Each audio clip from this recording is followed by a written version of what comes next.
નમસ્કાર, જય શ્રી કૃષ્ણ, જય રણછોડ રાઈટ। હું છું અત્યારે ધોલેરામાં। યસ, ધોલેરા જે અત્યારે નરેન્દ્ર મોદીએ સ્માર્ટ સિટી જાહેર કર્યું છે એ જ ધોલેરામાં, અને હું બહુ બ્લેસ છું કારણ કે આ તો મારું મોસાળ છે।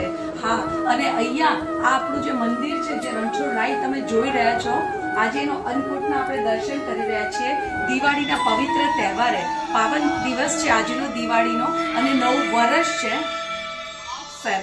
તો આ દિવાળીના જે પાવન દિવસે આપણે અહીંયા આવેલા છીએ, નવું વર્ષ છે અને અન્નકૂટના દર્શન થયા છે। આપણે બધા ખૂબ જ બ્લેસ છીએ, અને અહીંયા એવું કહેવાય છે કે જે રણછોડ રાય છે એમની ઈચ્છા હોય અને એમનો હુકમ હોય ત્યારે જ આપણે અહીંયા આવી શકીએ છીએ। અને અમારા લોકોની સાથે પણ આજે એવું જ કંઈક બન્યું છે। એવું કંઈ નક્કી તો હતું નહીં કે અમે આજે ધોલેરા આવીશું, અમે આવવાના હોઈએ છીએ જનરલી આગળ પાછળ, પણ આજે અમે કુદરતી અમારા કુળદેવીએ દર્શન કરવા નીકળેલા હતા, અને અમારા અંકલની એવી ઈચ્છા થઈ કે આપણે ધોલેરા થઈને જઈએ રણછોડાઈના દર્શન કરીને। આજે પડતર દિવસ હતો, અમે એમ વિચારીને દર્શન કરવા આવ્યા, પણ જોયું તો અહીંયા અન્નકૂટના પણ અમને દર્શન થયા। એટલે આ છે એમની એમ કહેવાય ને કે કૃપા, અને એમનો હુકમ હોય ત્યારે આપણા ઉપર આવી બધી ઈશ્વરની કૃપા વરસે છે। એમની પ્રેરણાથી અમે લોકો અહીંયા આવ્યા।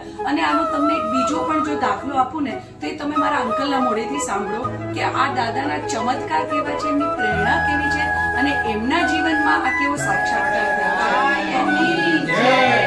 બસ, તો આપણે સાંભળી લઈએ મિસ્ટર સુરેશચંદ્ર રાવલ, એટલે કે જે મારા અંકલ પણ છે, અને એમને શું ચમત્કાર થયો છે રણછોડાઈની પ્રેરણાથી। અંકલ, જરા અમને શેર કરો।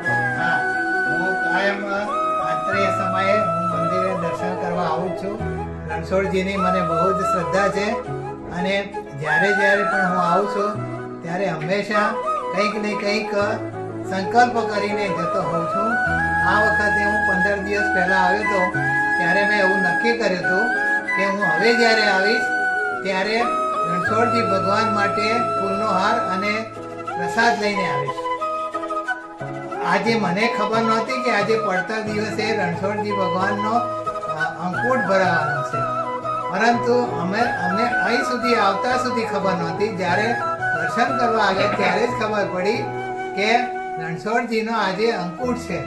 ઘરેથી જ્યારે હું નીકળ્યો ત્યારે કોઈ પણને કહ્યા વિના હાર, ફૂલ અને ભગવાનનો પ્રસાદ હું લઈને નીકળ્યો હતો। અંજીર કટલેસ અને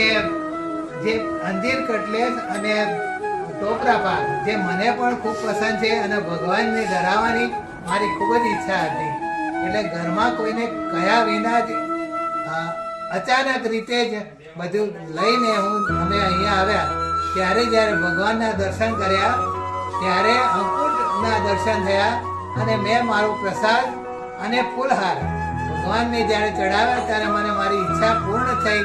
આજે મને અચાનક આ દર્શન થયા અને મારી ઈચ્છા પૂર્ણ થઈ। આજે બોલો શ્રી રણછોડ રાય કી જય। એવા છે આપણા રણછોડ રાયના ચમત્કાર। આવા તો અઢળક ચમત્કાર છે, અને જે અમારી મમ્મીની આ જન્મભૂમિ છે, અને એમને તો કેટલા બધા ચમત્કાર હશે, આપણે એમના મોઢે પણ સાંભળી લઈએ। આવો મમ્મી।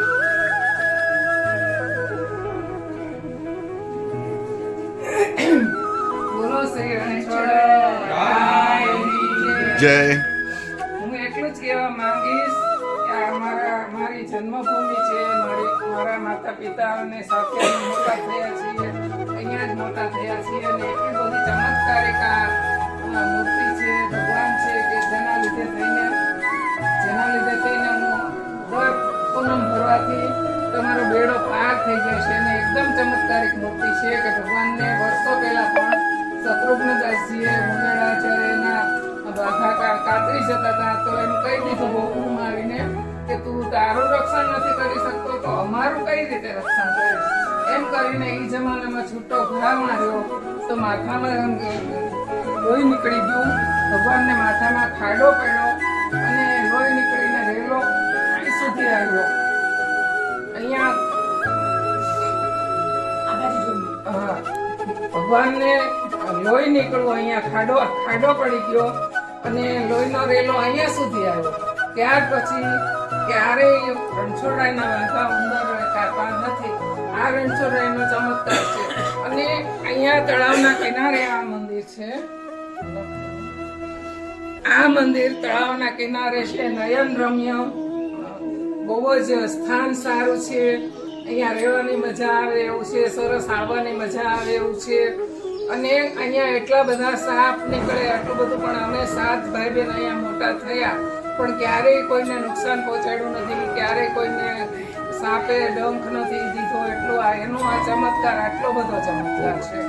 મારે એક વસ્તુ પૂછવી છે, તમે સાચું બોલો છો કે આ મૂર્તિમાંથી લોહી નીકળ્યું છે? હા, સાચું મને માનવામાં નથી આવતું. ના, તમે આવો અહીંયા જોઈ લો. કેટલી ચમત્કારિક મૂર્તિ કહેવાય, અને આવા સ્થળના આપણે દર્શન કરવાના જ હોય. અને તમે તો જો હું સાચું ન બોલતી હોય તો તમે દર પૂનમનો લાભ લો. ના, અમને તો છે. તમારે 5 પૂનમની બાધા રાખવાની. 5 પૂનમ પૂરી ન થાય પણ આસ્થાથી રાખવાની.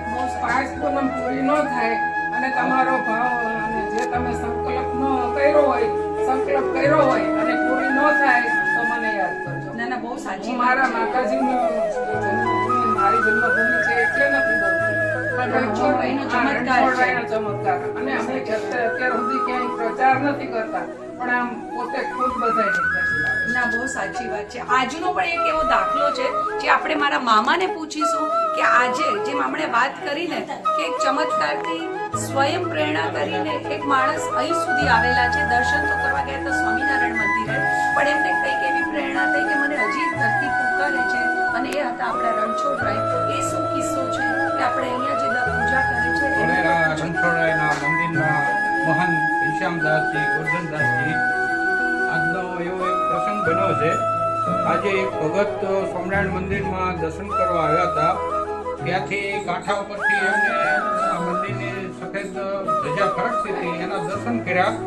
તો દર્શન કર્યા એટલે એને સીધું વાઇબ્રેશન થયું. વાઇબ્રેશન એવું એને થયું કે આ મને કોઈ ખેંચી લાવે છે દર્શન માટે. એટલે ત્યાંથી ફરતા ફરતા આયા દર્શન કરવા આયા. બાજુમાં ગંગનાથ મહાદેવ છે, ત્યાં એ ભાઈએ દર્શન કર્યા. પણ છતાં હજી મને કે એક મંદિરના દર્શન બાકી છે.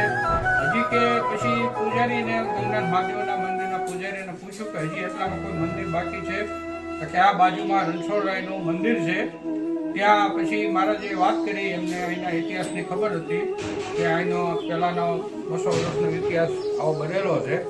એ પછી ભાઈ અહીંયા દર્શન કરવા આવ્યા અને એમને બહુ દર્શન કરીને ખૂબ ધન્યતા અનુભવી.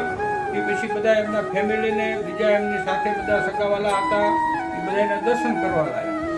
દ્વારકાધીશની જય. તમે માનશો નહીં ફ્રેન્ડ્સ, આજનો બીજો લાઈવ ચમત્કાર આપણે જોવા જઈ રહ્યા છીએ.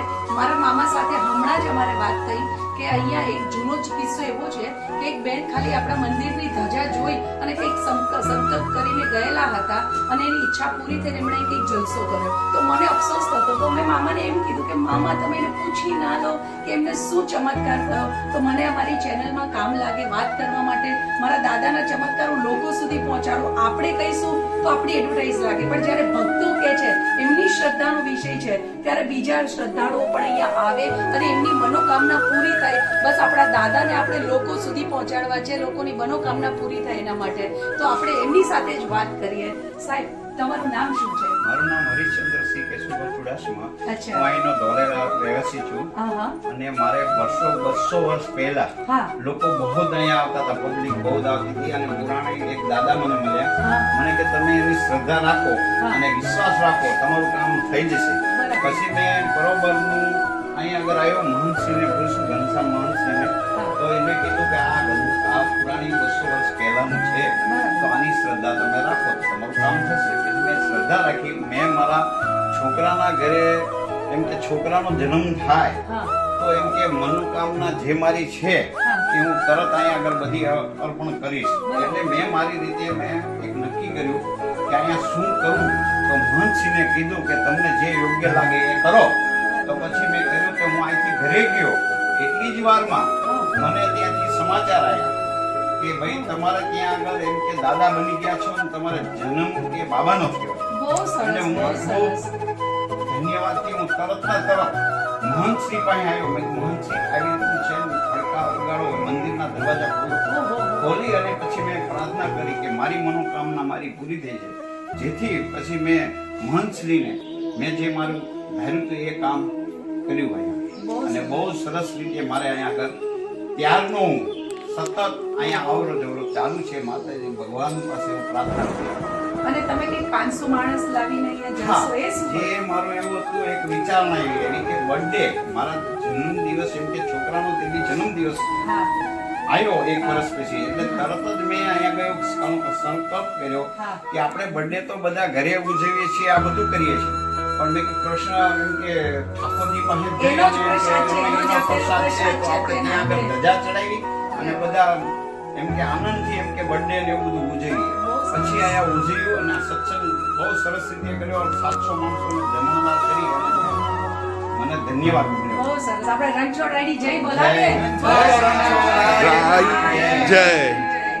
બોલો કેવું લાગે તમને?